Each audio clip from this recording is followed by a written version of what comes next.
नमस्कार, स्वागत है आपका बॉट्स न्यूज में। खबरें जो मायने रखती हैं। भारत अफगानिस्तान ने बीजिंग में द्विपक्षीय सहयोग पर की चर्चा। राजदूत डोराईस्वामी और करीमी की मुलाकात।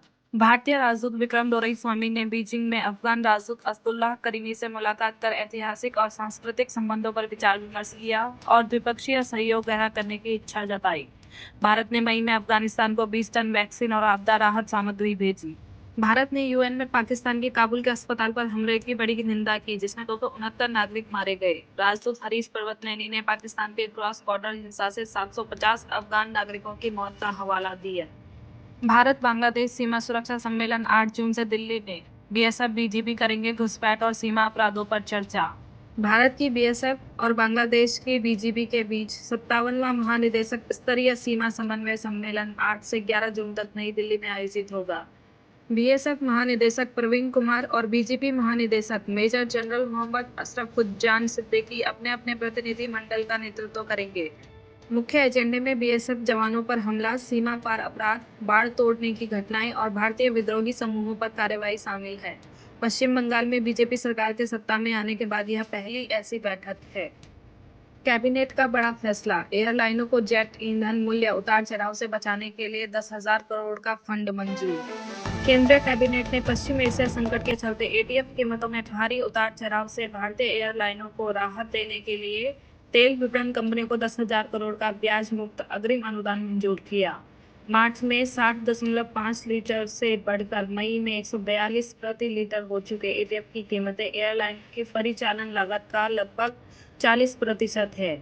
यह व्यवस्था 3 साल तक लागू रहेगी। इससे यात्री किराए में उतार चढ़ाव कम होगा और टियर 2 व टियर 3 शहरों तक हवाई संपर्क बना रहेगा। सुप्रीम कोर्ट का अहम फैसला। जमीन पर शादियां खत्म करे न्यायपालिका। सुप्रीम कोर्ट ने जोर देकर कहा कि अदालतों को लोगों को जमी हुई और पथरीली शादियों में बंधे रहने के लिए मजबूर नहीं करना चाहिए। जस्टिस संजय करोल और जस्टिस ऑगस्टिन जॉर्ज मसीह की पीठ ने अनुच्छेद 142 का प्रयोग करते हुए 15 वर्षों से अलग रह रहे 2 सरकारी डॉक्टरों के विवाह को भंग कर दिया।